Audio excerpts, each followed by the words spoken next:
পুকুর পাড়ে কুয়াশা জমে থাকে, চারপাশে নিস্তব্ধতা। গাছের গায়ে দড়ি জড়িয়ে ধীরে ধীরে ওঠা হয় উপরে।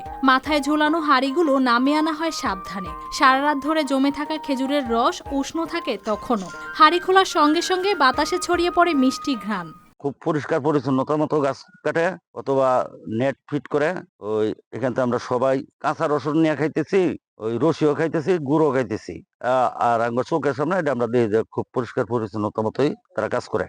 পুকুর পাড়ে রস ঢালা হয় বড় পাত্রে। কেউ আগুন জ্বালায়, কেউ কড়াই বসায়। চুলার আঁচ বাড়ে ধীরে ধীরে। রস ফুটতে শুরু করে, রং হয় গাঢ়। সময়ের সঙ্গে সঙ্গে তরল রূপ বদলে নিতে থাকে ঘনত্ব। আশেপাশে শুধু আগুনের শব্দ আর রসের ঘ্রাণ। আমরা এখানে খেজুরের গাছ কাটতে আসি, আমরা গাছ কাটি, এগুলা বিকেলে আমরা হাঁড়ি দেই। সন্ধ্যার পরে আপনার রাত্রিতে পাড়িলে আসি। সব মশার বিরুদ্ধে সুরক্ষা দিতে এলো বসুন্ধরা এক্সট্রিম অ্যারোসল। মশার বিরুদ্ধে এক্সট্রিম সুরক্ষা দিয়ে আসি আমরা জাল করি এখানে রশি তৈরি করি। এই চিত্র গাজীপুরের শ্রীপুর উপজেলার ভিটিপাড়া ডাবলের এলাকার। এখানে 2 শতাধিক খেজুর গাছ থেকে নিয়মিত সংগ্রহ করা হয় রস। রাত পেরোলেই শুরু হয় কাজ। প্রায় 600 কেজি কাঁচা রস জাল দিয়ে দিন শেষে তৈরি হয় প্রায় 50 কেজি খাঁটি গুড়। এখানে প্রায় 200-300 গাছ আছে।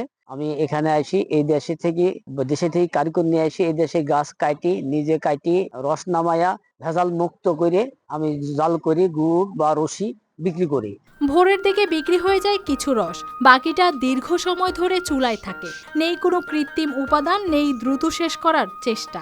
অভিজ্ঞতা আর ধৈর্যই এখানে প্রধান শক্তি। মাঝে মাঝে নেই, প্রতিদিন নেই না তো, মাঝে মাঝে নেই, কিন্তু গুড়টা স্বাস্থ্যসম্মত।